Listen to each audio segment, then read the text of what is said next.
favorite part in the Bible are all the places where God says He loves me. Here's just a random thought I've been having lately. So, everything I have been sharing has been etymology related. Understanding that God speaks, things exist. He tells us to do something, it's for our good. He tells us not to do something, it's because it will hurt us if we do it. And then Satan twists words and makes it sound like it's good for us. And then we use those words and it's actually bad for us, right? That's the whole point of everything I share. Etymology and how it relates to God's word. But I thought I'd share this specific thing with you because, as anyone should know, the spiritual world is so much more than the physical world. You're not your body. In fact, your body is just your shell. You are a spiritual being.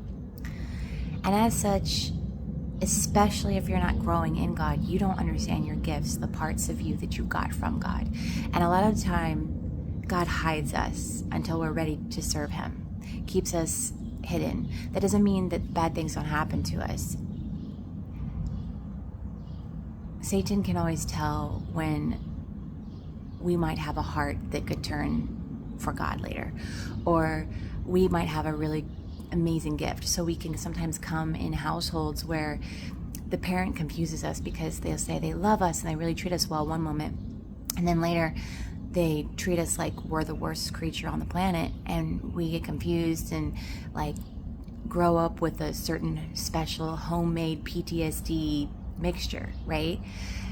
That's why you should never judge why someone's stressed or why someone has their own problems, because you don't know what they went through, and they could have gone through it since they were a child. It's the person behind the human.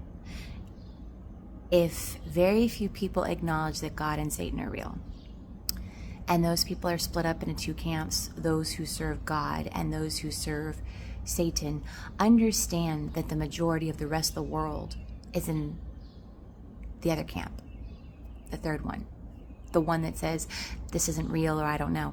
You'll see people who are actually say they're Christians who don't actually believe. I promise you, there's so many of them.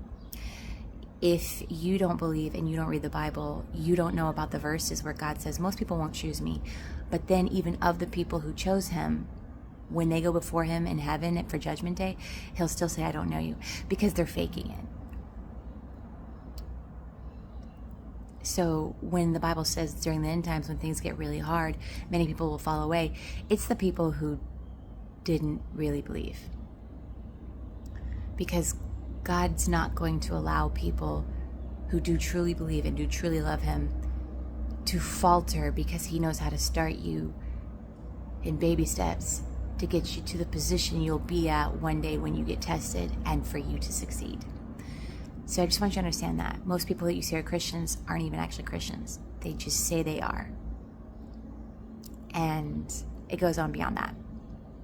So essentially, it's a very rare group of people, very small amount of people who believe in God and Satan, and many of them are on Team Satan. I just need you to understand that.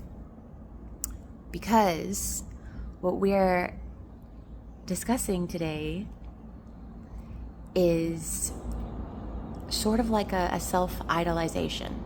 You're putting yourself on a pedestal, not intentionally, but you're doing it because your life sucks, or maybe you haven't been appreciated as much as you think you should be. The world is designed like that because Satan wants you to feel desperate, to cling to anything. And God did say there's one way to Him. So if you don't go that one path, which can be sometimes hard to be on, then you'll take anything else. And God did say anything else is of Satan. Ever been on the internet and taken these tests that say, what personality are you? And it's like an alphabetized title, but you could be all these different types, like NGIF or whatever. You know what I'm talking about. And the whole point is you're just supposed to try to find out how rare you are. But how can you be super rare if literally anyone else can fit into that category with you? You're not rare. What, you have a twin? See, the thing about thinking you fit into a box, which is so dangerous, thinking you're under a label, which is so dangerous, is that you think you're safe because everyone else in that box is just like you. But notice when two political parties who are completely against each other for some reason, I don't know, it's almost like someone's pitting them against each other behind the scenes. Imagine that they're like going at each other's throats. Ah, you suck. No, you suck. Ah! And then when they're not at each other's throats, one person in one group will say to the other people in that same group and say, oh, well, I really don't like this political person's point of view. And that you're talking about someone in your own party, a political person in your own party. Are you not allowed to have an opinion? If you're in that political group, do you have to agree with everything? Any normal, functioning, brained person with a functioning heart and choices of their own to make is going to say, no, I'm going to make my own choices. But then how shocked are you when the person next to you is like, how dare you disagree? It's almost like you and the person next to you in that same box aren't actually exactly the same. How shocking is it when you find out someone who's supposed to vote the way you vote has a different opinion, and yet they're in the same party? It's almost like there might be two representations of parties, but yet there's so many different people with so many different experiences and views. So be very hesitant to allow someone to put you in a box, because you are not going to fit in that box, because there's only one person in the entire existence of all that is that knows exactly who you are and all the unique characterizations of you, and that's God, because he made you. So he's literally the only one who can, number one, know who you are, and number two, help you become that person fully. But Satan will guess at it, which is why we come back to what this whole thing is about, okay? So boxes put you in a place where you believe you fit, so you never become the person you're meant to be. Labels handicap you. Do you think you're ADHD?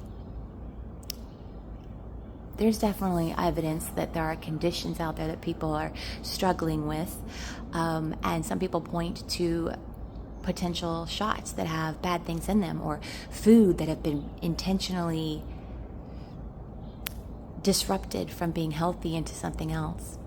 And yes, while that would definitely have a toll, and I'm not involved in all of that, so I don't know specifically what could affect who, I will say I think the biggest problems we have are things like cell phones that are hard for you to get out of, so you stay focused on them and your attention span becomes smaller and things like that. It's like, do you have ADHD, or are you on the internet too long? Those same people who have ADHD will sit there and make fun of what they call tablet babies, I guess, because they say, oh, they just can't focus. It's like, well, they just got on earlier than you did, right? Let's be fair. Let's be honest. So most of our behaviors come from what we do that we're not thinking about and how it changes us. Like your RAS, it can process so much more information than you're even aware of, but it throws everything out except for the bits of information that you have by your history of habits and your choices programmed your RAS to say, this is what we're focusing on.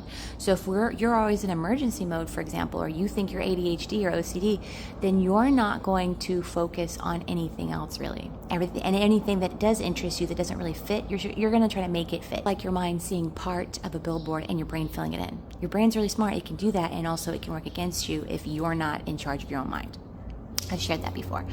So that's why labels suck, because if you're told you have ADHD, then you're not going to try as hard to be the successful person, are you? Those stories where people go around saying, oh yeah, they were told they were going to suck, all these people are against them, and they still succeeded. We love those stories so much.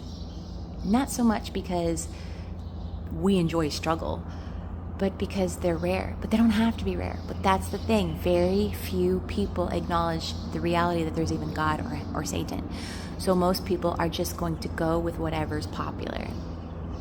It's actually why Satan is said in the very end to be the one that takes over the world in the cover of peace and safety and public agreement.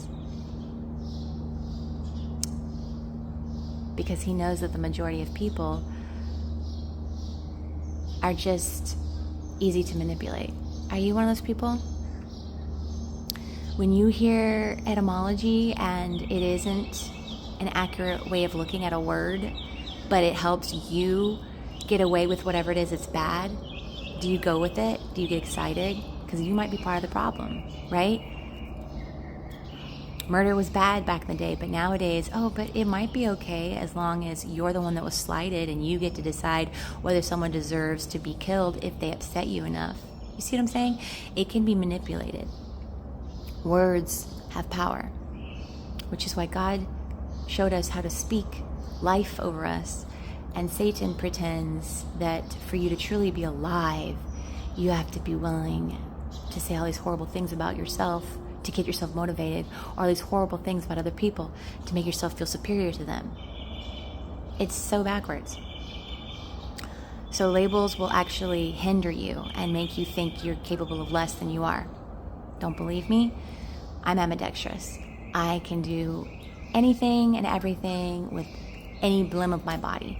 You talk about art, you talk about sports, it doesn't matter. And when I was growing up, I heard that your left brain was responsible for, I think it was logic, and your right brain was responsible for art and emotion or whatever. And I had also heard that if you use your right side, then it activates your left brain. And if you use your left side of your body, you activate your right brain. So I thought, well, I'm obviously going to be the full package. I'm going to be so smart. And I wasn't like arrogant about it, but I was like, well, it's just natural. I also knew sciences taught that if you get damaged in your brain, other parts of your brain can catch up. Even though I knew that your brain was superior in a way that it would be fully active on both sides if you were ambidextrous, I also knew that the brain could do what it needed to do to survive, right? So I kept that in mind.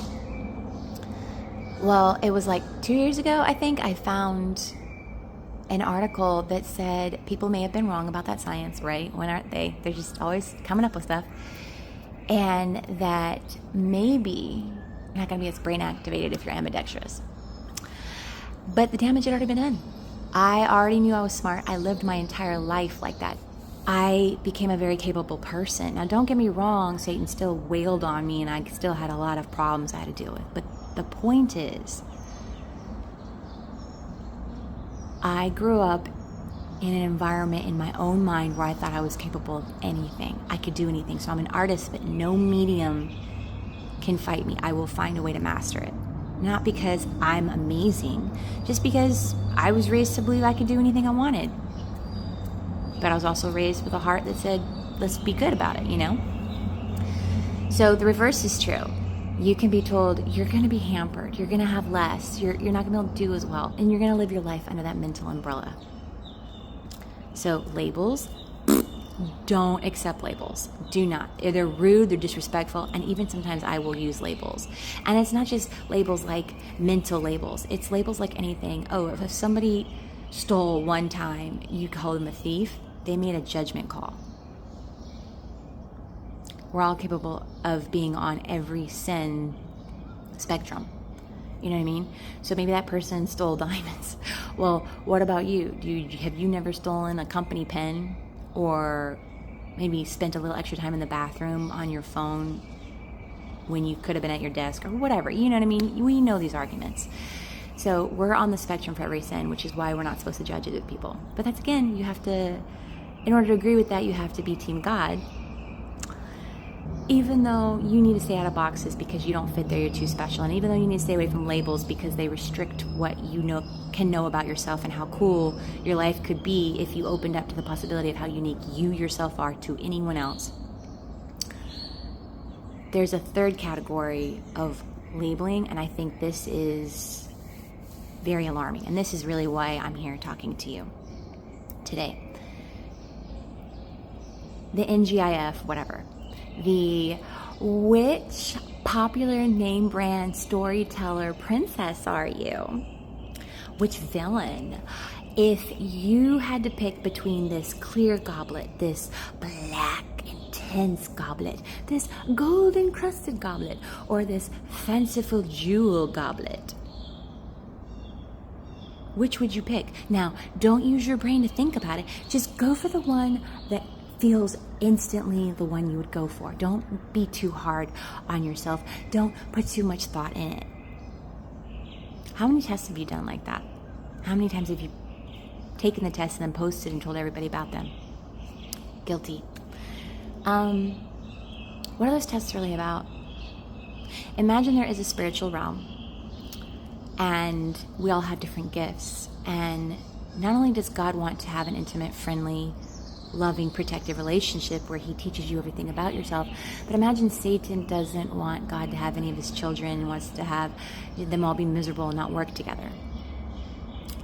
Now imagine he puts you in boxes so that you'll never see the truth of the world, and you'll think you're somewhere you're not. Now imagine he puts labels on you to make you function less well, so that even if you get out of your box and you start to realize God is real and you start to serve him, you have these labels that make it difficult for you to see who you really are. So it makes it hard for you to stand on your own 2 feet holding God's hand. So then God has to take you through this purification process so that you can dismantle the old and build the new, the real you, right? But there's the third option, that if you get out of the box, you become aware that God is real, you get out from under the labels painfully, and you start to become your person, and the triggers that used to bother you because of labeling no longer do. Then you have the third level of attack, which is the most intimate. Satan, who despises you, wants to get you to know you so intimately because he plants ideas in your head since you're a child.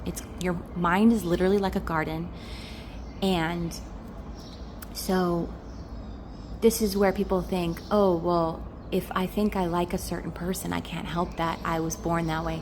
These are lies. Because if you believe that you were not born something, you can fix it. If you believe you are in charge of something, you can be in control of yourself.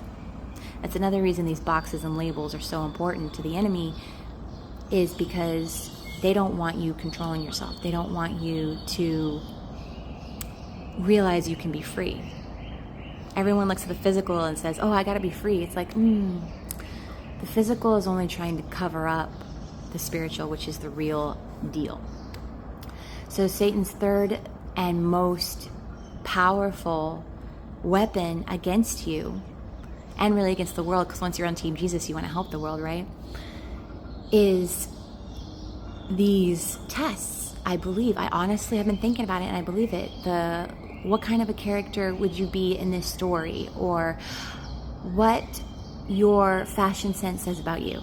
Really what it's letting you know, you think, is how unique you are. And this is what I was saying earlier about the self-idolization. You feel like the world doesn't understand you. You want to understand how special you are. Instead of going to God, you use these tests to try to see how special you are. And then people will joke and say, it's not real. But what if it is? What if give exact representations or partial information with an extreme accuracy to the kind of character God made you? Because he's over here, he's hiding you, waiting for you to wake up so that he can help you. And you're just giving away all your information. God says to guard our hearts, guard our tongues. And what if when you take these tests, you're telling Satan exactly the kind of spiritual being you are? There are people who are more prophetic, who see the spiritual warfare for what it is. They can hear God. There are some people who are emotionally sensitive, and they are great helpers in the war against enslaving the human heart. I mean, if you have that gift, all he has to do is try to make you feel like you can't help anybody because you're so overwhelmed, right? There's this huge content going around everywhere where people are saying your weaknesses that Satan has set you up with, your personal sins, they're not actually evidence that you suck at something. It's actually sort of the telltale sign of what you were supposed to be good at. And that is true. That is what Satan does. He lies and manipulates us. Essentially, you take these tests, Satan finds out more about you. He sends in opposition and manipulation to get you further from who you were supposed to be. So it'll tell you, oh, you're like this. But in reality, it's trying to push you into an area that you think you fit into, but really it pushes you further away from where you were meant to be.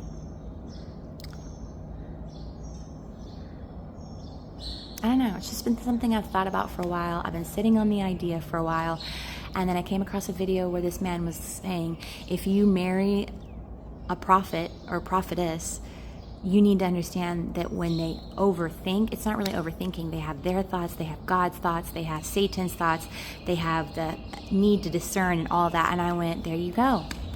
Overthinking. It's a label. Are you an overthinker? Or are you simply aware of things that are going on behind the scenes? I have so many homeless people that I know.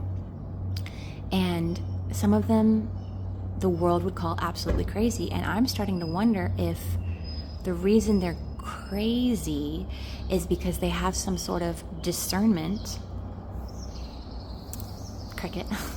They have some sort of discernment, and Satan caused their life to be so overwhelmingly terrifying, and they have no support, and they've been isolated, and they're aware of like demons and manipulation, but they've had no help, no clarity.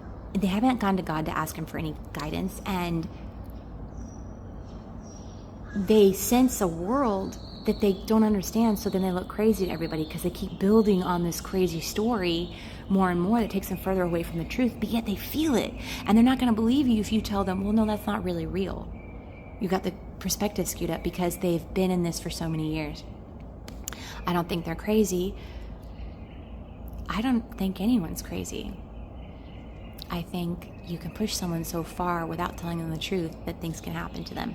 And I realize when I talk to people who are deemed crazy, they're actually very special.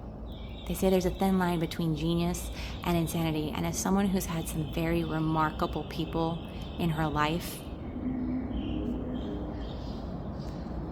I see the weird quirks that seem to make it difficult for people to function like normal people, and then I see the absolute mind-boggling gifts.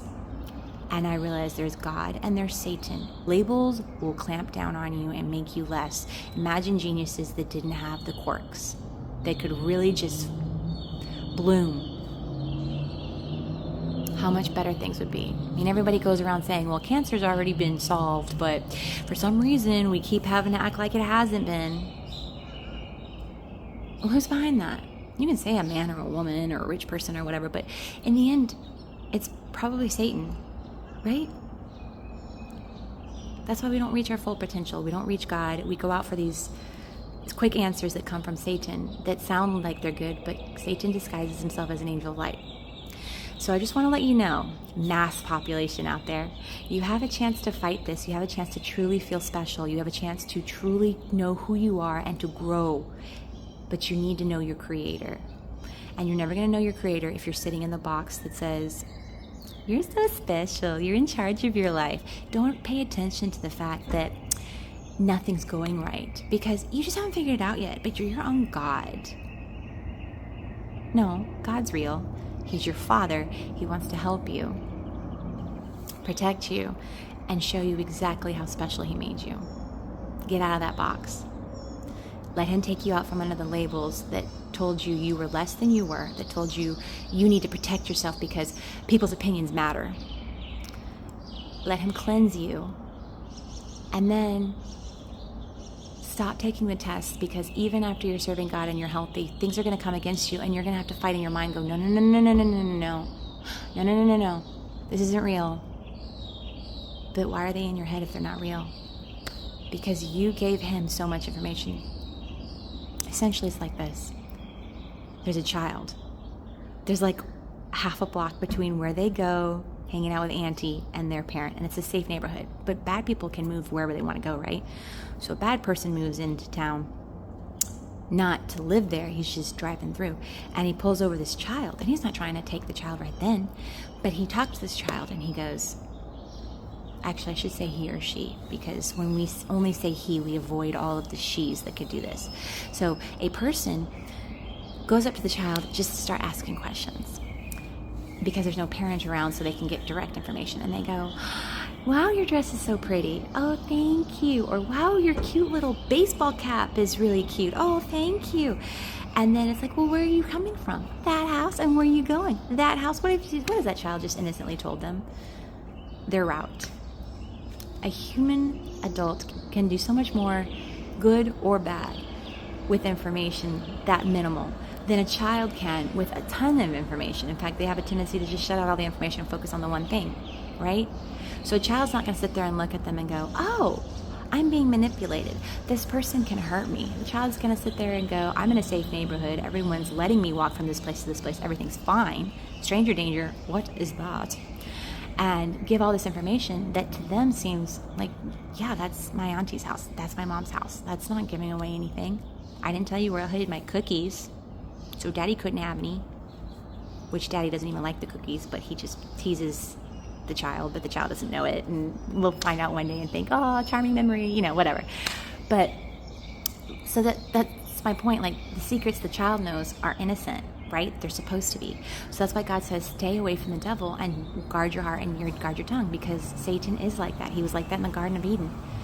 Adam and Eve weren't surrounded by a bunch of vicious, evil creatures at the time. This was Uncle Satan, right? I mean, not literally bloodline uncle, but he was meant to be there. He was there probably to maintain things and to watch over Adam and Eve, and then he betrayed them. How many aunties and uncles do we know that are like, I know mommy doesn't want you to stick your tongue out, but go ahead and do it anyway, go. And then the kid goes, and then you're like, and then the mom finds out and goes, are you kidding me? It's a small thing, but that's sort of the role. So that's why I attribute Satan to like Uncle Satan, because Adam and Eve didn't understand stranger danger. They were in a safe place, right? So you are that child, and you are taking these tests, and I'm betting that they're more spiritual than they are physical. So beware of the tests that you take that tell you so much about yourself when you laugh and you roll your eyes and you say, oh, but it probably doesn't mean that. What if it means something on a spiritual level that you're then divulging to the devil so he can know you more intimately, so that when you do finally go to God, you're going to have even more barrier, because he's going to know exactly how to get to you. Just a thought. Again, it really is just a thought. But what do you think?